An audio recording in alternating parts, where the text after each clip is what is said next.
मेरे पास एक भाई का प्रश्न आया था और उसने पूछा था कि मैकेनिकल इंजीनियरिंग कैसा रहेगा। वो पॉलिटेक्निक से संबंधित ही क्वेश्चन कर रहा था। तो आज मैं उसके सवाल का जवाब देता हूँ, क्योंकि 10th के बाद बच्चा कन्फ्यूजन में पड़ जाता है कि आखिर कौन सी ब्रांच बेस्ट रहेगी, क्योंकि हर व्यक्ति ज़्यादा से ज़्यादा पैसा कमाना चाहता है। तो आज मैं आपको थोड़ी सी डिटेल्स देने की कोशिश करूँगा कि विस्तार से कि इस बारे में आपको मतलब कौन सी ब्रांच बेस्ट रहेगी। सबसे पहले मैं आपको बता दूं कि 4-5 जो ब्रांच है वो ऐसी ब्रांच है जिनकी रिक्वायरमेंट मार्केट में बहुत ज़्यादा है, और उनमें से मैकेनिकल इंजीनियरिंग भी एक बहुत ही रिक्वायरमेंट मिलने वाली एक ब्रांच है। आपको जॉब की कमी नहीं रहेगी, क्योंकि आप जानते हैं कि आज दिन ब दिन नई नई तरीके की मशीनें और नई नई तरीके की चीज़ों का निर्माण हो रहा है। नई नई मोटरसाइकिल हो गई, नई नई कार्स हो गई, और नई नई बहुत तमाम मशीनें हो गई। सारी नई नई चीज़ों का निर्माण हो रहा है। तो इस क्षेत्र में मुझे नहीं लगता कि कहीं भी कोई कमी है। हालांकि थोड़ी बहुत कमियां हर क्षेत्र में होती हैं। तो इसलिए ये एक सबसे प्राचीन ब्रांच भी है, ये सबसे पुरानी ब्रांच है और सबसे बेस्ट ब्रांच भी है। जैसे केमिकल इंजीनियरिंग भी एक बेस्ट ब्रांच है, उसी तरह से ये भी एक बेस्ट है आपके लिए। लेकिन अगर आप किसी के कहने में आकर इस ब्रांच को ले रहे हैं, तो मैं आपको सजेशन करूंगा कि जो ब्रांच आपको पसंद आए, जो क्षेत्र आपको पसंद आए, आप उसमें एडमिशन लें और उसी में इंजीनियरिंग करें। क्योंकि लाइफ में आप तभी ज़्यादा सक्सेसफुल हो सकते हैं जब आपका दिल गवाही देगा जिस क्षेत्र में जाने के लिए। क्योंकि आप किसी के दबाव में आकर अगर कोई ब्रांच सेलेक्ट कर लेते हैं, तो आपका जब मन नहीं लगेगा पढ़ाई में, तो आप पढ़ाई ढंग से नहीं करेंगे, और अगर आपने पढ़ाई ढंग से नहीं की तो उसके परिणाम भविष्य में क्या हो सकते हैं इसका अंदाजा आप लगा सकते हैं।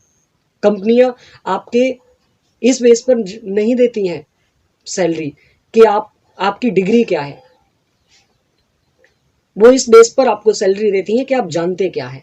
तो इसलिए अगर आप पढ़ाई करेंगे तभी आप कुछ सीखेंगे। तो ये तो एक छोटा सा विषय हो गया। अब बात करते हैं कि मैकेनिकल इंजीनियरिंग दो तरीके से किया जा सकता है। एक तो साधारण आप पॉलिटेक्निक करेंगे, पॉलिटेक्निक करने के बाद आपको अच्छी खासी जॉब मिल जाएगी। दूसरा ऑप्शन है कि इसके आगे की आप पढ़ाई करें, बीटेक कर लें मैकेनिकल इंजीनियरिंग से, तब आपको और ज़्यादा बेहतर जॉब मिलेगी। लेकिन इसके साथ साथ आप डायरेक्ट इंटर से बीटेक कर सकते हैं, उसमें भी आप मैकेनिकल इंजीनियरिंग ले सकते हैं। तो आपको इस तरह से ये 2-3 ऑप्शन मिल जाते हैं।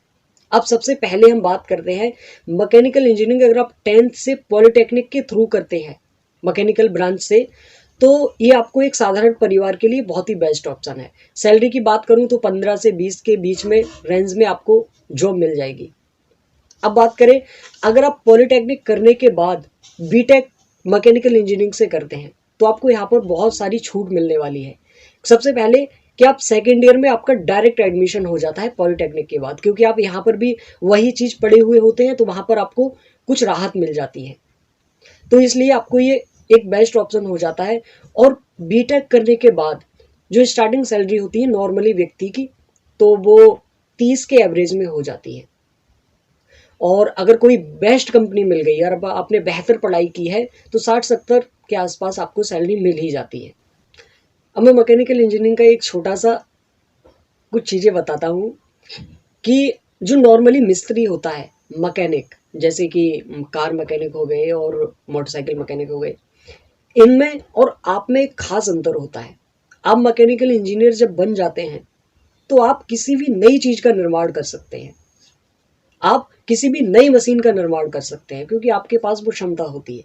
लेकिन जो मैकेनिक होता है, वो सिर्फ किसी भी पुरानी चीज़ को संभाल सकता है, उसमें कोई नया परिवर्तन लाने में उसकी क्षमता नहीं होती, क्योंकि उसने वो पढ़ाई नहीं की है। उसे उसके बारे में खास, हालांकि प्रैक्टिकल जानकारी अच्छी होती है, लेकिन फिर भी वो एक्स्ट्रा चीज़ों को नहीं जानता।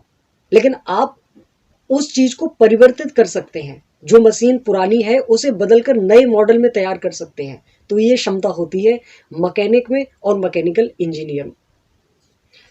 आशा करता हूँ आपको मेरी बात समझ में आई होगी। अगर आप कुछ और भी जानना चाहते हैं तो कमेंट बॉक्स में बताइए।